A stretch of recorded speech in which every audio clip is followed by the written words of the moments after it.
Hi friends, welcome to my channel. ఇవాళ ఎంతో tasty రుచికరంగా ఉండే నేతి అరసరిని కట్టెల పొయ్యి మీద ఎలా తయారు చేసుకోవాలో ఈ వీడియోలో చూపిస్తున్నాను. ముందుగా 2 కేజీల బియ్యాన్ని శుభ్రంగా కడిగి 24 అవర్స్ నానబెట్టుకొని పక్కన పెట్టుకోవాలి. బియ్యం నానిన తర్వాత నెక్స్ట్ డే దాన్ని మళ్ళీ ఇంకొకసారి వాష్ చేసి పొడి క్లాత్లో దాన్ని వేసుకొని దాన్ని పిండి మరలో పిండి ఆడించుకొని పక్కన పెట్టుకోవాలండి. ఇది 2 కేజీల బియ్యానికి మనకి కంపల్సరీగా 1.5 కేజీ దాకా బెల్లం పడుతుందని పక్కా కొలతలతో కాబట్టి చూసుకొని 1.5 కేజీ దాకా బెల్లం పడుతుంది. బెల్లాన్ని దంచుకొని బాగా పక్కన పెట్టుకోవాలి. నువ్వులు అండ్ యాలక్కాయలు దీంట్లో కావాలండి. యాలక్కాయలు మటుకు పౌడర్ చేసి పక్కన పెట్టుకోవాలి. ఒక కట్టెల పొయ్యి మీద ఒక ప్యాన్ పెట్టుకొని మనం ఆల్రెడీ దంచి పెట్టుకున్న బెల్లాన్ని వేసి 1 గ్లాస్ వాటరే వేయాలి. ఎక్కువ వాటర్ వేయకూడదండి, ఎందుకంటే దాంట్లో నుంచి వాటర్ క్వాంటిటీ వస్తుంది కాబట్టి బాగా కలుపుకోవాలండి. ఉండలు లేకుండా బాగా కలుపుకోవాలి. అది మొత్తం లిక్విడ్ అయిపోవాలి, బాగా పల్చగా అయిపోవాలి చూపిస్తున్న విధంగా. తర్వాత దాన్ని వడగట్టుకోవాలండి. బెల్లంలో డస్ట్ పార్టికల్స్ ఉంటాయి కాబట్టి వడగట్టుకున్న దాన్ని మళ్ళీ దలసరి ప్యాన్లో వేసి మళ్ళీ పొయ్యి మీద పెట్టుకొని అది ఉడకనివ్వాలండి. బాగా ఇలా పాకం వస్తుందా లేదా చెక్ చేసుకోవాలండి. చూపిస్తున్న విధంగా చూసారా అండి, పాకం వస్తుందో లేదో చెక్ చేసుకోవాలి. కలుపుతా కొద్దిగా వస్తుంది అనగానే ఇది బాల్లా రావాలండి. అలా చూపిస్తున్న విధంగా చూస్తున్నారా. తర్వాత దీంట్లోకి మనం బాగా కలుపుకోవాలండి. మనం ఆల్రెడీ పౌడర్ చేసి పెట్టుకున్న ఇలాచీ పౌడర్ని వేసి ఆ బెల్లం పాకంలో బాగా కలిసేటట్టు కలుపుకోవాలి. అలాగే నువ్వులు కూడా యాడ్ చేసి బాగా కలుపుకోవాలండి. ఇది మొత్తం బెల్లం పాకంలో బాగా మిక్స్ అయ్యేంత వరకు కలుపుకుంటూ ఉండాలి.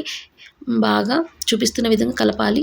కలిపి దాంట్లోనే నేతి అరిసెలు కాబట్టి మెయిన్గా మనం నెయ్యి వేసుకోవాలండి. ఈ టైంలో నెయ్యి వేసుకోవాలి. బాగా నెయ్యి యాడ్ చేసి ఇంకా బాగా కలుపుతూ ఉండాలండి.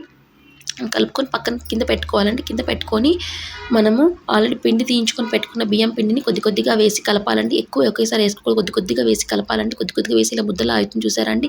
ఈ టైంలో దాన్ని మూత వేసి పక్కన పెట్టుకోవాలండి. తర్వాత ఒక దలసరి ప్యాన్ కళాయి పెట్టుకొని ఆయిల్ వేయాలండి. డీప్ ఫ్రైకి సరిపడా ఆయిల్ వేసి ఆయిల్ బాగా హీట్ ఎక్కాలండి. అంతలోపు మనం అన్నీ చేసిన ఒక రౌండ్ బాల్స్ చేసుకొని చేత్తో ఇలా ప్రెస్ చేసుకోవాలి, లేకపోతే ఇలా పూరి ప్రెషర్తోనే ప్రెస్ చేసుకోవాలండి. చిన్న బాల్స్ చేసుకోవాలండి. అంతేనండి.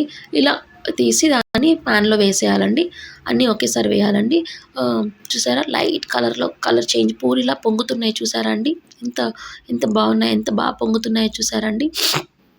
ఇలా పొంగుతున్న దాన్ని అటు ఇటు టర్న్ చేసుకోవాలండి. గోల్డెన్ కలర్ వస్తుంది చూసారా. 2 వైపులు తిప్పుకొని ఇలా చిల్లు గరిటె మీద తీసుకొని ఇలా దాంట్లో ఉన్న ఆయిల్ అంతా వచ్చేలాగా మనం ఒక స్పూన్ని అవన్నీ తీసిన దాని మీద పెట్టి ఒత్తుకోవాలండి. ఆయిల్ లేకుండా, ఆయిల్ హెవీగా ఉంటే తినలేరు కదండి. ఇలా ఒత్తుకోవాలండి. ఆయిల్తో చూపిస్తున్న విధంగా ఇలా ఒత్తుకొని దాన్ని ఒక ప్లేట్లోకి తీసుకొని పక్కన పెట్టుకోవాలండి. అలాగే మిగిలినవన్నీ కూడా చేసేయాలి. అంతేనండి. ఇవి కొద్దిగా చల్లారాక మనము అరిసెలు చెక్క ఉంటుందండి, దాంట్లో కొద్దిగా కూడా ఆయిల్ లేకుండా పీల్చుకోవడానికి దాంతో ఒత్తాలండి. ఒత్తితే ఇంకా ఉన్న ఆయిల్ కూడా వచ్చేస్తుందండి. అంతేనండి. చల్లారాక ఈ రెసిపీని టేస్ట్ చేస్తే చాలా ఎమ్మీగా స్వీట్గా బాగుంటుందండి. అంతేనండి. చాలా సింపుల్ అండ్ చాలా ఈజీ. ఈ వీడియో కనుక మీకు నచ్చినట్లయితే లైక్ చేయండి, షేర్ చేయండి, సబ్స్క్రైబ్ చేయండి. Thanks for watching. మరిన్ని వీడియోస్ కోసం